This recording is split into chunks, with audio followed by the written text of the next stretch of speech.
నమస్కారం. ఫోకస్ కార్యక్రమానికి స్వాగతం.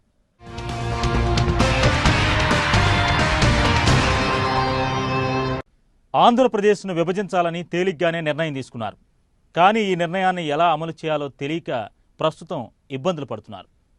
ఆంధ్రప్రదేశ్ చరిత్ర, భూగోళం తెలిసిన వాళ్ళెవరూ ఇంత తొందరపాటుతో నిర్ణయం చేసి ఉండరు. నిర్ణయం జరిగిపోయింది కాబట్టి తెలంగాణకు హైదరాబాద్ అప్పగించి ఆంధ్రప్రదేశ్ కొత్త రాజధాని నిర్మించుకోవాలని ఉచిత సలహాలు జోరుగా వస్తున్నాయి. కానీ దీని వెనుక ఉన్న భావోద్వేగాలు, చరిత్ర అధ్యయనం చేస్తే ఇందులో ఎంతటి క్లిష్టత ఉన్నదో అర్థమవుతుంది.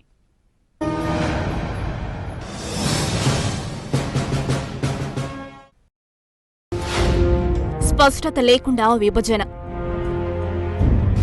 అన్ని వర్గాల్లోనూ ఆందోళన, విభజనకు అనేక సూచనలు, రైతులకు జీవన్మరణ సమస్య, కొత్త రాజధానికి చాలా భూమి అవసరం. రాష్ట్ర విభజనకు కేంద్ర మంత్రివర్గం ఆమోదం తెలపగానే సీమాంధ్ర భగ్గుమంది. రాజధాని సమస్య, నీళ్ల విభజన, ఉపాధి, విద్యా అవకాశాల గురించి స్పష్టత ఇవ్వకుండా రాష్ట్రాన్ని ఎలా విభజిస్తారని సీమాంధ్ర ప్రాంతంలో ప్రతి వ్యక్తి ప్రశ్నిస్తున్నారు. నదీ జలాలను ఏ విధంగా విభజించాలో ఇప్పటికీ స్పష్టత లేదు. అందుబాటులో ఉన్న నీటిని జనాభా ప్రాతిపదికన తలసరి పద్ధతి, హెక్టార్కు తలసరి పద్ధతిని విభజించాలని కొందరు సూచిస్తున్నారు. అలా చేస్తే నదీ పరివాహకంలో ఉన్న ఎగువ ప్రాంతాల ఆధిపత్యానికి పరిమితులు ఏర్పడే మాట నిజమే. ఈ సమస్యను పరిష్కరించడం సీమాంధ్ర ప్రాంతంలో ఉన్న రైతుల జీవన్మరణ సమస్య. అలాగే కొత్త రాజధాని నిర్మించాలంటే కనీసం 500 చదరపు కిలోమీటర్ల నుంచి 5000 చదరపు కిలోమీటర్ల వరకు భూమి అవసరం ఉంటుంది. ఇంతటి స్థలం ఒకే చోట సంపాదించడం చాలా కష్టం. తాజాగా తెచ్చిన భూసేకరణ చట్టం భూసేకరణను చాలా క్లిష్టంగా మార్చివేసింది. భూసేకరణ ఖర్చు కూడా చాలా ఎక్కువగా ఉంటుంది. భూసేకరణ సమస్యలతోనే రాజధాని నిర్మాణం 10 ఏళ్లలో కాదు కదా, ఎన్ని తరాలకు పూర్తవుతుందో చెప్పలేని పరిస్థితి.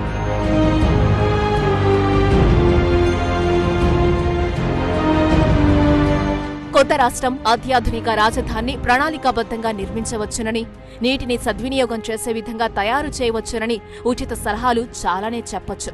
కానీ వాటిని అమలు చేయటమే కష్టం.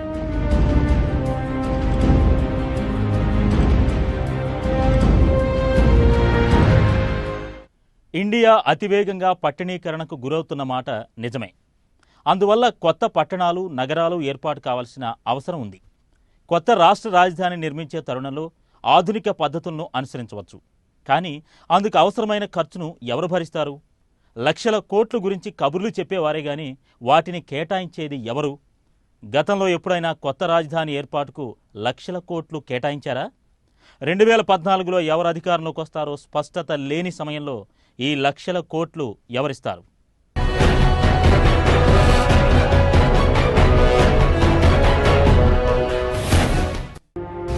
13 జిల్లాల్లో ప్రజా జీవితం చిన్నాభిన్నం. ప్రజల ఉద్యమంతో పార్టీల వైఖరి మార్పు. కేంద్ర నిర్ణయం శిరోధార్యమంటున్న మంత్రులు. ఆర్థిక ప్రాతిపదిక లేని విభజన. రెండో ఎస్ఆర్సీ వాగ్దానం చేసింది మాత్రం విభజన. 9 కోస్తాంధ్ర జిల్లాల్లోనూ 4 రాయలసీమ జిల్లాల్లోనూ ప్రజా జీవితాన్ని చిన్నాభిన్నం చేసిన కేంద్ర ప్రభుత్వం నిర్ణయాన్ని తిరగదోడాలని అక్కడి ప్రజలు గట్టిగా పట్టుబడుతున్నారు. దీంతో ఊగిసలాడే వైఎస్సార్ కాంగ్రెస్ పార్టీ సమైక్య రాష్ట్రం వైపు గట్టిగా నిలబడాల్సొచ్చింది. ప్రస్తుతం తాను సమన్యాయం కోరుతున్నానంటూ చెబుతున్న చంద్రబాబు నాయుడు కూడా క్రమంగా సమైక్యాంధ్ర వైపు నిలబడక తప్పని పరిస్థితి ఏర్పడుతుంది. కేంద్ర ప్రభుత్వ నిర్ణయమే తమకు శిరోధార్యమని చెబుతున్న రాజకీయ నాయకుల చరిత్రకు సీమాంధ్ర ప్రజలు చమరగీతం పాడే ప్రమాదం కూడా ఉంది.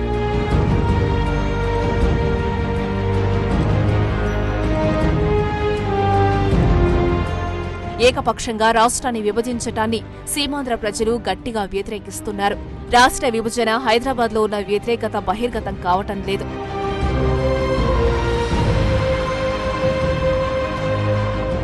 హైదరాబాద్లో కనీసం 75% ప్రజలు రాష్ట్ర విభజన వ్యతిరేకిస్తున్నారని కొన్ని సర్వేలు పేర్కొంటున్నాయి.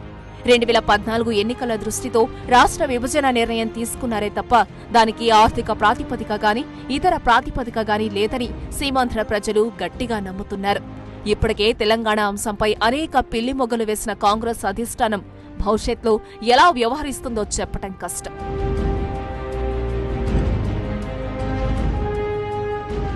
రెండు 2004 కాంగ్రెస్ ఎన్నికల ప్రణాళికలో రెండో ఎస్ఆర్సీ ఏర్పాటు చేస్తామన్న కాంగ్రెస్ పార్టీ 2009 నాటికి తెలంగాణ అంశంపై మౌనం వహించింది.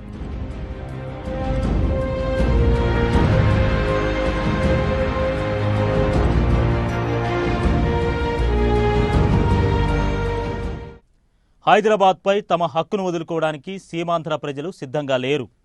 ఈ హక్కు శాశ్వతంగా ఉండాలని వారు గట్టిగా భావిస్తున్నారు. 10 సంవత్సరాల ఉమ్మడి రాజధాని సరిపోదని వారంటున్నారు. కొత్త రాజధాని ఏర్పాటులో సీమాంధ్ర ప్రజలు ఎదుర్కొనే సమస్యల గురించి కేంద్ర ప్రభుత్వం సరైన అధ్యయనం చేసినట్లుగా కనిపించదు.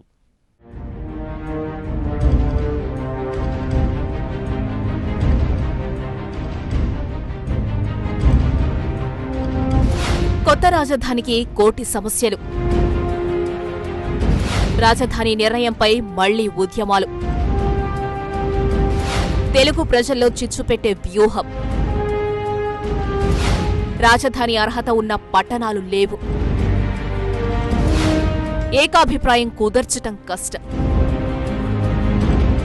ఆంధ్రప్రదేశ్ను విభజించి 10 సంవత్సరాలు మాత్రమే హైదరాబాద్ను ఉమ్మడి రాజధానిగా ఉంచాలని నిర్ణయిస్తే రాష్ట్ర విభజన జరిగిన వెంటనే ఆంధ్రప్రదేశ్కు కొత్త రాజధాని నిర్మాణం ప్రారంభించాల్సి ఉంటుంది.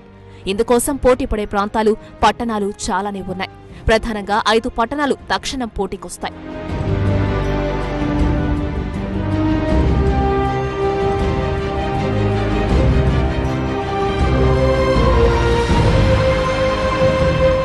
రాయలసీమ వాసులు ఇప్పటికే కర్నూలును రాజధానిగా ఒకసారి త్యాగం చేశాము కాబట్టి తమకే ఆ అవకాశం ఇవ్వాలని కోరుతారు. దీనికి ఇతర ప్రాంతాల ప్రజల నుంచి, నాయకుల నుంచి అభ్యంతరాలు తప్పకొస్తాయి. 50 చదరపు కిలోమీటర్లో విస్తరించిన కర్నూలు పట్టణం జనాభా కేవలం 4.57 లక్షలు మాత్రమే.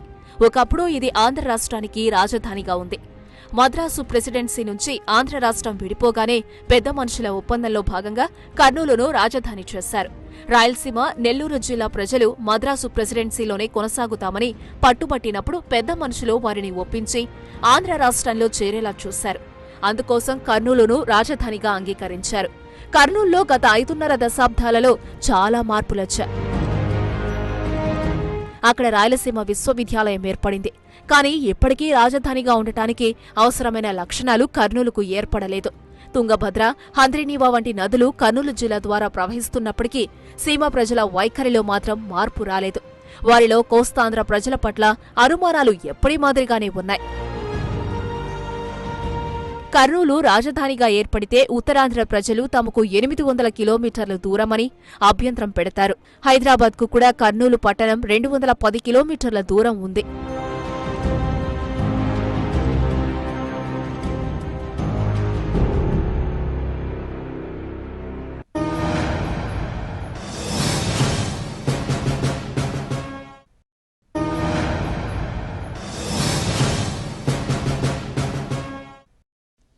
దాదాపు 18 లక్షల జనాభాతో ఉండి 680 చదరపు కిలోమీటర్లలో విస్తరించి ఉన్న విశాఖపట్టణాన్నే రాజధాని చేయాలని ఉత్తరాంధ్రవాసులు పట్టుబట్టవచ్చు. రాష్ట్రంలో ఇది 2వ అతిపెద్ద నగరం. అంతర్జాతీయ విమానాశ్రయం, ప్రధాన ఓడరేవు, ప్రైవేటు ఓడరేవు, పెద్ద రైల్వే స్టేషన్ ఇక్కడున్నాయి. అయినప్పటికీ సీమ ప్రజలు దీనికి మొగ్గు చూపకపోవచ్చు. విశాఖలో కొద్దిపాటి మౌలిక సౌకర్యాలు.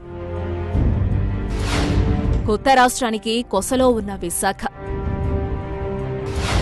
భూసేకరణ వ్యయం తడిసి మోపెడు. విశాఖపట్నంలో రాష్ట్రీయ ఇస్పాత్ నిగమ్ లిమిటెడ్ ఏర్పాటు చేసిన పెద్ద ఉక్కు ఫ్యాక్టరీ ఉంది. హిందుస్థాన్ షిప్యార్డ్, తూర్పు నావికాదళం బేస్ ఇక్కడే ఉన్నాయి. దేశవ్యాప్తంగా పేరు ప్రతిష్టలు ఆర్జించిన ఆంధ్ర యూనివర్సిటీ కూడా ఇక్కడే ఉంది. సొంత క్రికెట్ స్టేడియం, మాల్స్, మల్టీప్లెక్స్ల నిర్మాణంతో విశాఖపట్నం అతి వేగంగా ఆధునికతను సంతరించుకుంటున్నది. ఈ నగరం అభివృద్ధి తీరును చూసి విదేశీ అతిథులను, స్వదేశీ అతిథులను ఆకర్షించేందుకు Novotel, dolphin park, Taj, green park హోటళ్లు ఇక్కడ ఏర్పాటయ్యాయి. అయినా ఈ పట్టణం రాయలసీమ జిల్లాలకు, నెల్లూరు, ప్రకాశం జిల్లాలకు దూరంగా ఉన్నది. అనంతపురం నుంచి వైజాగ్కు 800 కిలోమీటర్ల దూరం.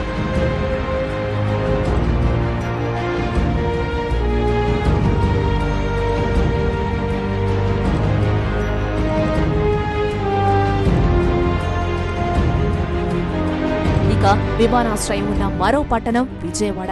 ఇక్కడ గన్నవరం విమానాశ్రయం దగ్గరలో ఉండటమే కాకుండా దేశంలో పెద్ద రైల్వే జంక్షన్లో ఒకటిగా విజయవాడ వెలుగొందుతుంది.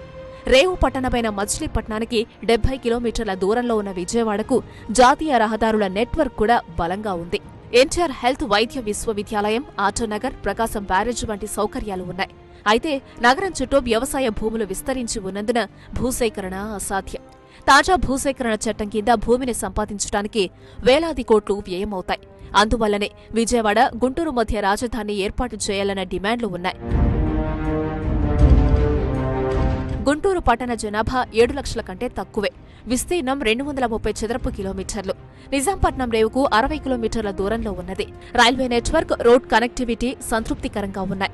నాగార్జున విశ్వవిద్యాలయం, పొగాకు బోర్డు, సుగంధ ద్రవ్యాల పార్క్, ఎండుమిర్చి అమ్మకాల కేంద్రం, పత్తి ఎగుమతి కేంద్రంగా గుంటూరు ఉంది. కానీ ఇక్కడ విమానాశ్రయం లేదు. అందువల్ల ఈ ప్రాంతంపై ఏకాభిప్రాయం ఏర్పడటం కష్టం. నీటి సమస్య కూడా ఉంటుంది.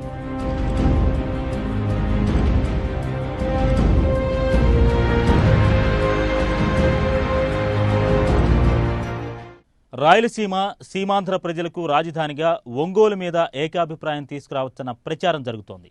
అయితే ఒంగోలు పట్టణం జనాభా 2 లక్షలు మాత్రమే. విస్తీర్ణం కూడా 25 చదరపు కిలోమీటర్లు మాత్రమే. ఇక్కడ పెద్ద వాణిజ్య కార్యకలాపాలు కానీ, విద్యా కార్యకలాపాలు కానీ లేవు. అందుకు సంబంధించిన సంస్థలు కూడా ఇక్కడ లేవు. నీటి కొరత కూడా ఎక్కువగానే ఉంది.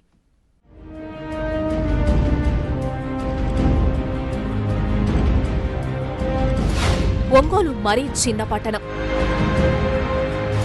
నీటి కొరత చాలా ఎక్కువ.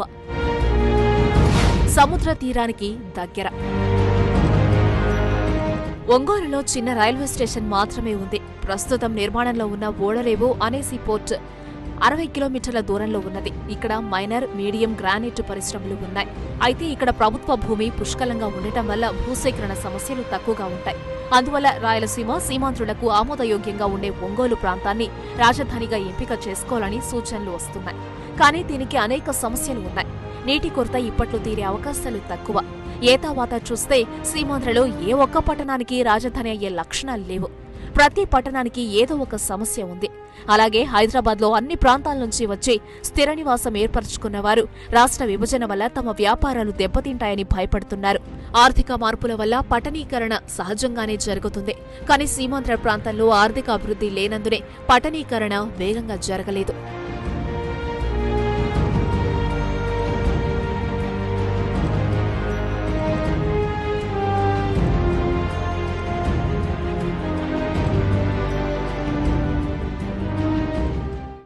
కొత్తగా రాజధాని తమ ప్రాంతానికి వస్తే భరించే మౌలిక సదుపాయాలు ఏ ఒక్క పట్టణానికి లేవు.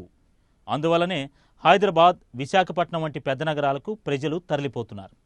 చిన్న, మధ్యస్థాయి పట్టణాల్లో ఉపాధి అవకాశాలు లేవు. అందువల్లనే ఏటా విద్యావంతులైన వేలాది మంది యువతీ యువకులు హైదరాబాద్ వంటి నగరాలకు వలస వస్తున్నారు. హైదరాబాద్ తమది కాదంటే సీమాంధ్రులు ఉద్యమించడానికి ప్రధాన కారణం ఇదే.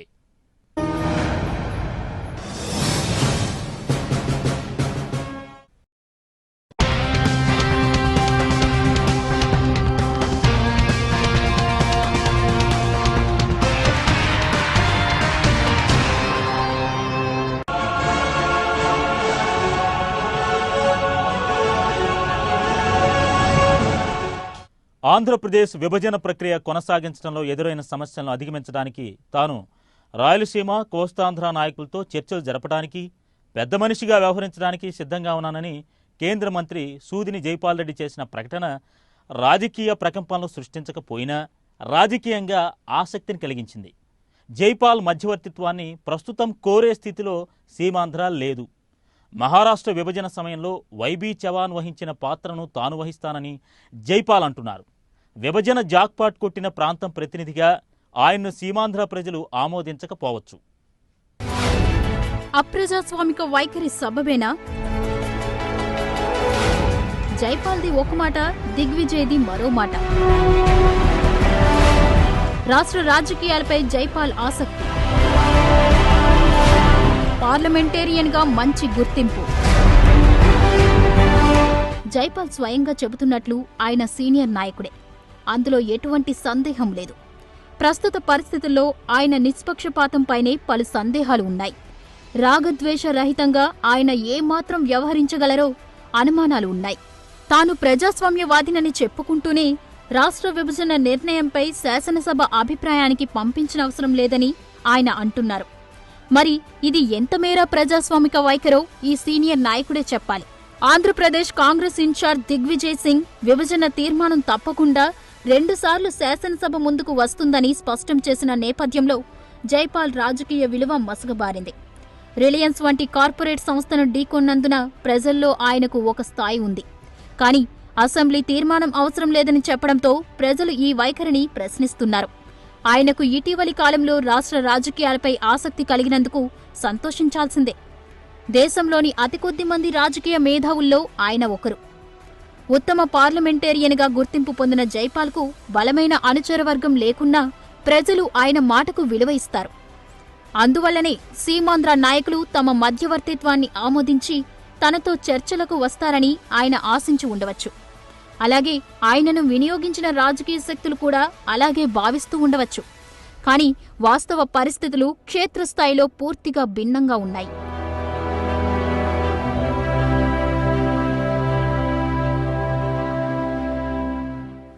ఏపీఎన్జీఓలు, ఇతర గ్రూపులు జైపాల్తో చర్చకు సిద్ధంగా లేరు.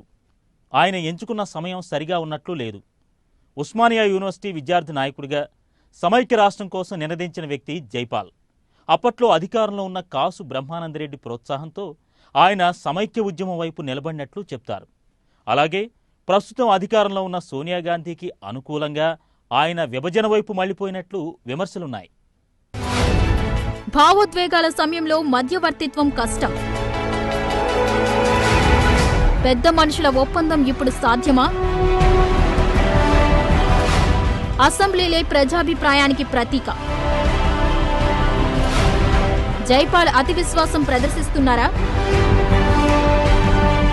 ప్రజలు సమైక్యవాదులుగా, విభజనవాదులుగా విడిపోయి భావోద్వేగాలు ఎక్కువగా ఉన్న సమయంలో తన మాట చెల్లుబాటు కాదని జైపాల్కు ఇప్పటికే తెలిసి ఉంటుంది. పెద్ద మనుషుల ఒప్పందం ద్వారా ఆంధ్రప్రదేశ్ ఏర్పడిందని, అదే పద్ధతిలో ఆంధ్రప్రదేశ్ను విభజించాలని ఆయన కోరుతున్నారు. కానీ పెద్ద మనుషుల ఒప్పందం అమలు కాకపోవడం వల్లనే విభజన సమస్య తలెత్తిందని తెలంగాణ వాదులు చెబుతున్న తరుణంలో మరోసారి పెద్ద మనుషుల ఒప్పందం అంటే సీమాంధ్రులు అంగీకరిస్తారా అనే ప్రశ్నకు సమాధానం లేదు. పెద్ద మనుషుల ఒప్పందం ప్రకారం ఆంధ్రప్రదేశ్ ఏర్పడినా హైదరాబాద్ రాష్ట్రం, ఆంధ్ర రాష్ట్రం అసెంబ్లీలు 3/2 మెజారిటీతో విలీనాన్ని ఖరారు చేసిన తరువాతనే ఆంధ్రప్రదేశ్ ఏర్పడిందన్న వాస్తవాన్ని మరిచిపోరాదు. ఆంధ్రప్రదేశ్ను విభజించాలంటే కూడా కనీసం సగం మంది కంటే ఎక్కువ సభ్యులు రాష్ట్ర విభజన కోరుతూ తీర్మానించాలన్న సూత్రాన్ని జైపాల్ మరిచిపోవడం విచారకరం. తెలంగాణ ఏర్పడితే మొదటి ముఖ్యమంత్రి అయ్యే అవకాశం తనకే ఉన్నట్లు జైపాల్ రెడ్డి ఆశిస్తూ ఉండవచ్చు. ఇందుకోసం తాను రాయలసీమ, కోస్తా జిల్లాలలో పర్యటించి నాయకులను, ప్రజలను ఒప్పించగలనన్న అతి విశ్వాసం ఆయనకు ఎక్కువగా ఉన్నది.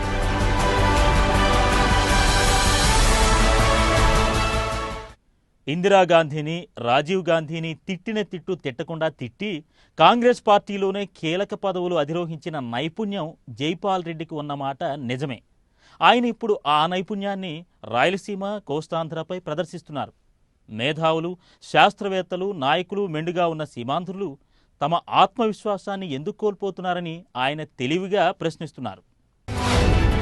తెలుగేతరులను కీర్తించిన జైపాల్ సీమాంధ్రులకు కూడా మొక్కుబడి ప్రశంస. ప్రతి సమస్యకు పరిష్కారం ఉంటుంది. కొత్త రాజధాని ఏర్పాటు ఇప్పట్లో పరిష్కారం కాదు. ఆ ఘనతలతోనే వారు హైదరాబాద్ను ఆర్థిక కార్యకలాపాల కేంద్రంగా తీర్చిదిద్దారు. హైదరాబాద్ అభివృద్ధిలో తెలుగేతరుల పాత్ర గురించి మాత్రమే ప్రస్తావించి సీమాంధ్ర పాత్రను కొద్ది చేసిన జైపాల్ రెడ్డి తర్వాత నాలుక ఖర్చుకొని సీమాంధ్ర ప్రాంత ప్రజల పాత్ర కూడా హైదరాబాద్ అభివృద్ధిలో చాలా ఎక్కువగానే ఉన్నదని సన్నాయి నొక్కులు నొక్కుతున్నారు. రాయలసీమ, కోస్తా జిల్లాల నాయకులు ఎవరైనా ఆహ్వానిస్తే తాను అక్కడకు వెళతానని చెబుతున్నారు.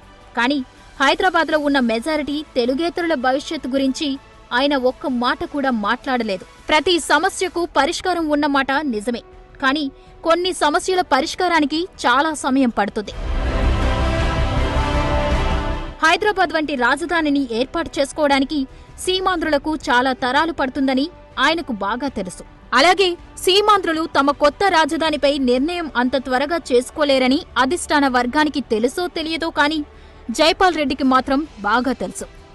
కోస్తాంధ్ర ప్రజలకు, రాయలసీమ ప్రజలకు తగువ పెట్టేందుకు కొన్ని శక్తులు పొంచి ఉన్నాయని కూడా జైపాల్కు బాగా తెలుసు. ఈ విషయం సీమ, కోస్తాంధ్ర ప్రజలకు కూడా తెలుసు.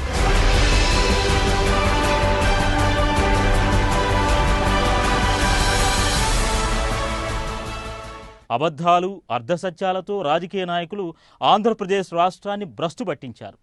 ఈ కార్యక్రమంలో చాలామంది శకుని పాత్రలు, శల్య పాత్రధారులు ఉన్నారు. అటువంటి వారి జాబితాలో మేధావులు అనుకునే నాయకులు చేరకుండా ఉంటే వారికి మంచిది, ప్రజలకు మంచిది.